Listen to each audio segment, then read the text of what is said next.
मुझे इस वसीयत के असली दस्तावेज मिल गए ना, तो मैं सबको ये बता सकती हूँ कि उत्तरा देवी ने आज तक जो कुछ भी किया है वो क्यों किया है। और फिर पापा भी तो सोचेंगे ना कि उनके पिताजी को उत्तरा देवी पे शक हुआ तो हुआ क्यों। मुझे लगता है कि ऐसा कुछ होगा। फिलहाल तो मैं सिर्फ अपने दिल की सुन रही हूँ चाची। वैसे भी मुझे इनसे मिलने तो रावत किला जाना ही है, तो अगर इस वसीयत के जरिए हमें उत्तरा देवी के खिलाफ एक और सबूत मिल जाता है तो उसमें प्रॉब्लम ही क्या है।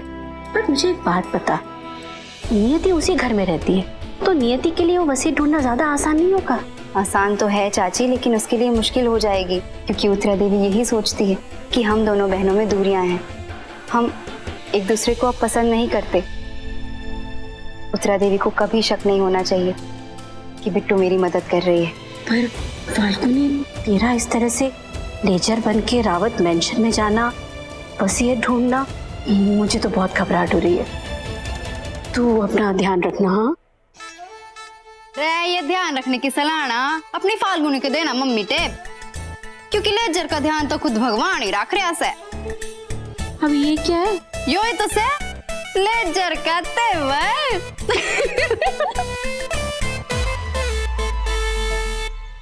अगले हफ्ते की मीटिंग्स भी अभी डिसाइड नहीं हुई। शोम कहाँ रह गया?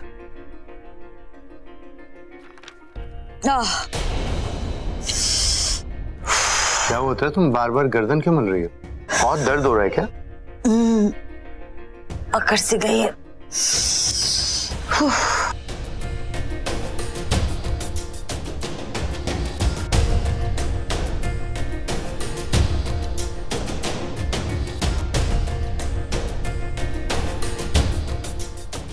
उमा, उत्तरा, तुम्हारी गर्दन इतनी बुरी तरह कैसे अकड़ गई है? पता नहीं, शायद करवट लेते वक्त मोच आ गई हो या तकिया ऊंचा ले लिया हो। भगवान भी तो सब देख ही रहे ना मोम, बुरे के साथ पूरा तो होगा ही। मैं अभी फिजियोथेरेपिस्ट को फोन करता हूँ। आराम से। मुझे लगता है आप बहुत देर तक लेटे लेटे पढ़ रही थी। कम से कम 1 हफ्ता लगेगा पूरी तरह से ठीक होने में। 1 हफ्ता? इतनी छोटी सी चीज के लिए? उत्तरा जी, ये छोटी सी चीज नहीं है, और अगर आपने अच्छे से आराम करके इसे ठीक नहीं किया तो ये बहुत बड़ी चीज बन जाएगी। मतलब जिंदगी भर के लिए मैडम जी की गर्दन टेढ़ी रहेगी? जी। मैं इतनी भी नाजुक नहीं हूँ। मोम, नाजुक होना तो आपकी अमीर होने की निशानी है ना। याद है वो नाजुक राजकुमारी की कहानी? 7 गद्दों के नीचे 1 मटर का दाना था, उससे भी उसे निशान हो गया। तभी तो पता चला कि वो राजकुमारी है, जैसे आप, हम सब की रानी। ये आपको कुछ दिन पहन के रखना होगा, इससे आपको आराम मिलेगा। ठीक, आप इन्हें पहना दीजिएगा। Thank you. ये भद्दी सी चीज मैं नहीं पहनने वाली। मॉम, ये आप रानी का ताज समझ के पहन लो ना। बेटा, ताज तो सर पे पहना जाता है, ये तो गले में पहना जाएगा फांसी के फंदे की तरह। डैड, भैया आप समझाओ ना मॉम को। मॉम, आप प्लीज इसे पहन लीजिए। हम भी तो कितनी बार वो चीजें करते हैं ना जो हमें नहीं करनी होती, लेकिन आपके कहने पे करते हैं। कभी नहीं। हमेशा। अब हाँ, मतलब कभी नहीं टाली, हमेशा मानी। छोटे, मैं बात करूं? मैं तो चुप ही हूँ। मॉम, आप प्लीज इसे पहन लीजिए ना, देखिए आप जल्दी से ठीक हो जाएंगी। नहीं सुयश, नहीं बेटा प्लीज, जबरदस्ती मत करो। मैं नहीं पहनना चाहती ये सब। आराम आराम से।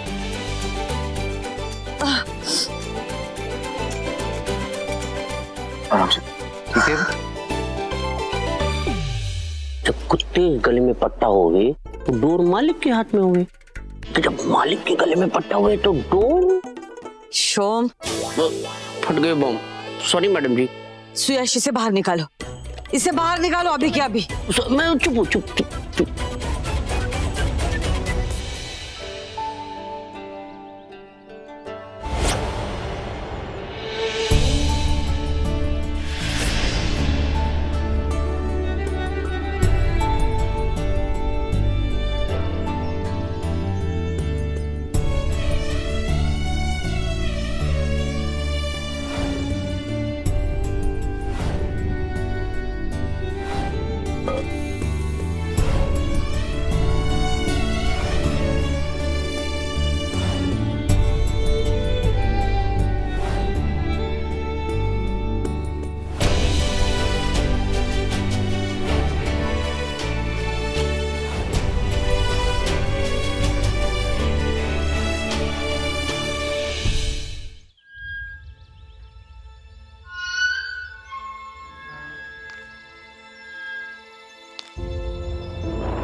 अपनी जिंदगी में काफी कमीने इंसान देखे हैं, लेकिन तुम तो इंसान कहलाने के भी लायक नहीं हो फाल्गुनी। मैं सोच रहा था कि तुम कोमा से बाहर आ जाओगी तो हम दोनों अपनी जिंदगी नए सिरे से शुरू करेंगे, लेकिन नहीं। अच्छा होता कि तुम कोमा में नहीं थी, अच्छा होता कि तुम कोमा में नहीं थी, अच्छा होता कि तुम कोमा में नहीं थी, अच्छा होता। बहुत सहन कर लिया फाल्गुनी बनके, अब कमजोर नहीं होना है। अब तू फाल्गुनी नहीं है, अब तो तू लेजर से लेजर।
के लाल, तू कदे देख के ना चल सके के? उस दिन सब्जी वाले ने टक्कर मार दी और आज मारे को मार दी। ऊपर वाले ने हंस की तरह दो बूटी फुला के दे रखी से, उसका इस्तेमाल भी तो कर लेना चाहिए कि ना? एक मारी समझ में आया कि थारी लुगाई तन्ने छोड़ के क्यों चली गई। उसने भी नहीं देखता होगा ध्यान से, बेचारी टकरा टकरा के पागल होगी, है ना? मेरी बीवी मुझे छोड़ के नहीं गई थी। तो फिर तन्ने काट दी, पर तू तो ऐसे कठोर दिल का ना लग गया, फिर को काट दिया भाई अपने घर से।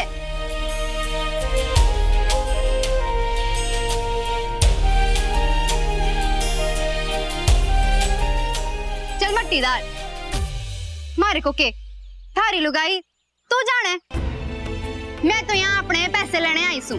यहाँ से ना कितने बने से, ब्याज ना लगा रही।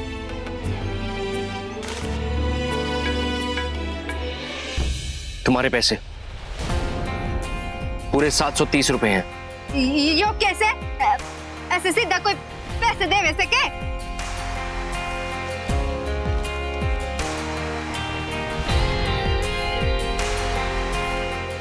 रे वाह रे रावत के लाल, यो से थारी मेहमान नवाजी, कोई थारे घर खाने के वक्त आवे और तू उसने बाहर से टरका रहा है। नहीं, वो बात नहीं है। मैं बोलने वाला था कि आओ, मतलब अंदर चलते।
अरे बड़े दिन हो गए, कोई हमने पहली नहीं करी। अरे नहीं, आज अरे बहुत दिन हो गए। वो हाथी और ऊंट वाली करते हैं। ऊंट है जवाब। तुम्हें सबसे अरे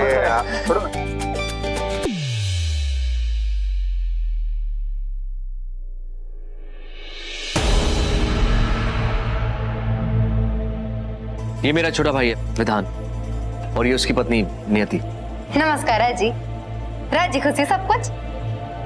भैया ये भाभी जैसी दिख रही हैं।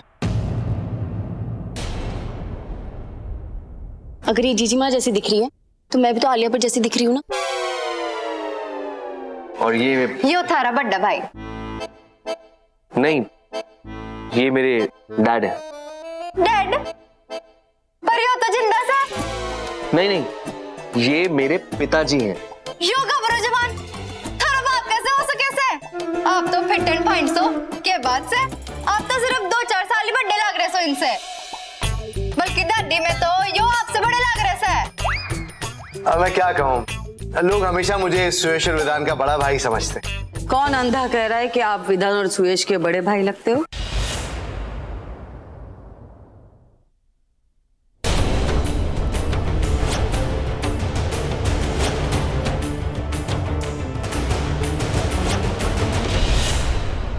मैडम जी ये तो भाभी जैसी दिख रही है ना।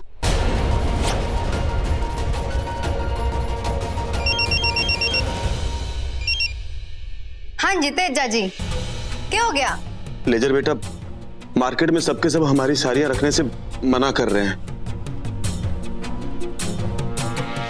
आशा सहकारी संघ का नाम सुनते ही सब बोल रहे हैं रट्टू तोते की तरह कि तुम्हारी साड़ियां रखनी नहीं है।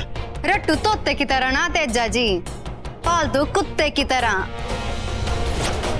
यो होवेगा मन ने पहले ही बेरा था, पर कोई ना, आप फिक्र ना करो, आप प्लान भी करो। सीधी उंगली से घी निकलना तो बरसों से बंद हो रखा है ना, इसलिए अब हमें उंगली टेढ़ी करनी पड़ेगी। रखो सो। आंटी जी, तारे को कहीं देखा से पहले भी याद नहीं आ रहा कदे? अरे भाई, पूरा जयपुर इन्हें उत्तरा देवी रावत के नाम से जानता है। जयपुर की बहुत ही मशहूर हस्ती हैं। तुमने इन्हें कहीं पे तो देखा ही होगा। हरियाणा के गांव में तो मैं भी घनी मशहूर हूँ, हॉकी खेलने में भी अव्वल और लग के छक्के छोड़ाने में भी अव्वल। खैर वो थोड़ी अलग सी है, कुछ भी बोलती है, कभी भी बोलती है। वो कहते हैं ना, धूप और छांव, बिल्कुल वैसी। सुयश, ये वो धूप छांव? क्या कहा आपने? नहीं, मैं कह रहा हूँ कि ये तो हम सबसे मिली, लेकिन हम लोग इससे अभी तक नहीं मिले। बेटा कौन है, इसका इंट्रोडक्शन तो कराओ। डैड, ये लेजर है। मैंने बताया था ना, मैं उस दिन मुश्किल में था और मेरे पास चेंज नहीं था, तो इसी ने पैसे दिए थे। तो आज मैंने इसे घर बुलाया था इसके पैसे वापस देने के लिए। बिल्कुल, मैं तो यहाँ अपना हिसाब चुकता करने ही आई हूँ। वैसे आप लोग हमारा इंटरव्यू ही लेते रहोगे या फिर हमारे को खाना भी खिलाओगे? यो तो हमारे को इसलिए अंदर लेके आया था कि खाना खिलावेगा। सुयश, ये हमारे साथ खाना खाएगी? जी मॉम, वो मैंने सोचा कि लंच का वक्त तो है ही, तो हमारे साथ लंच ही कर लेगी। आइए। आओ बैठो बैठो।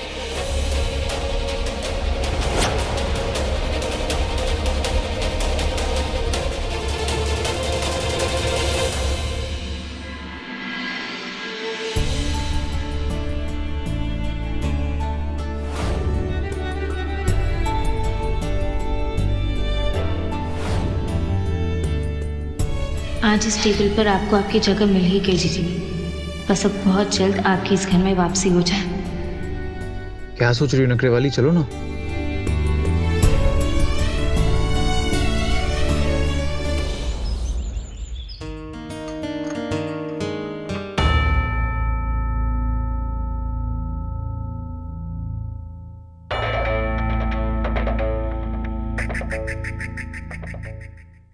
अरे बड़ी बहू,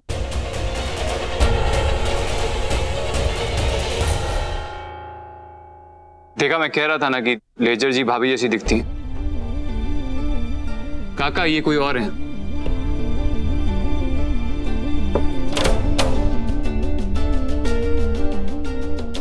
वाह, यो तो बड़ा स्वाद से, बिल्कुल दावत के खाने के जैसे। हमारे यहाँ तो कोई खुशी मनाने हुए तो ये ऐसा खाना खावे से, पर आप लोग तो देखो, कितने खुश नसीब सो, रोज ऐसा खाना खाने का मौका मिल रहा है।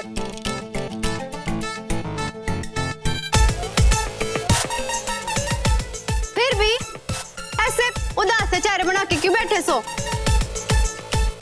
मैं आप लोगों को कहानी सुनाऊं? नहीं। तो क्या होया कि एक बार मैं अम्बुआ गांव जा रही थी और मैंने रेत वाले ट्रैक्टर से लिफ्ट ले ली। आराम से सो रही थी ऊपर, तभी जो ट्रैक्टर का ड्राइवर था ना, उसकी एक मोटी आंटी से ना खिटपिट होगी। वो आंटी काय काय काय कौवे की तरह बोली जा रही थी, चिल्लाई जा रही थी। और हमारे बाबा ऐसे औरतों को पता है क्या कह रहे थे? कर्कशा।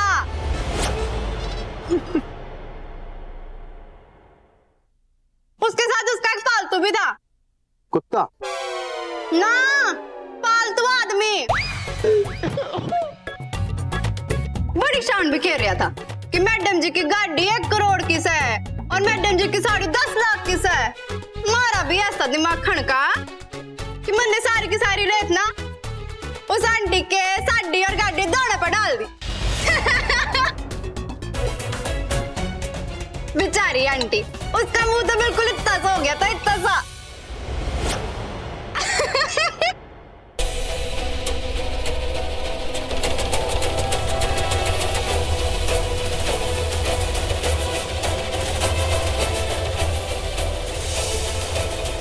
लेजर जी आप तो कमाल है। तो सूरज बेटा, आज हम लोग बहुत दिनों के बाद इतना हंसे। आते रहना बेटा।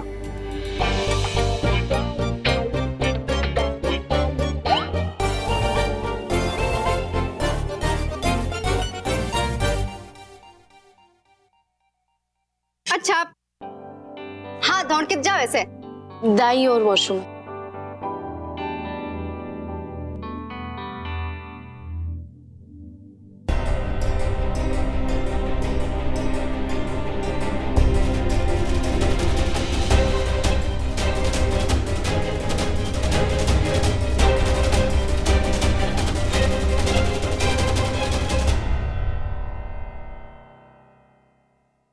ये अभी तक क्यों नहीं आई? हाथ धोने गई है नहाने? मॉम मैं देखता हूँ। नहीं बेटा, बैठो, खाना खत्म करो, मुझे वैसे भी भूख नहीं है।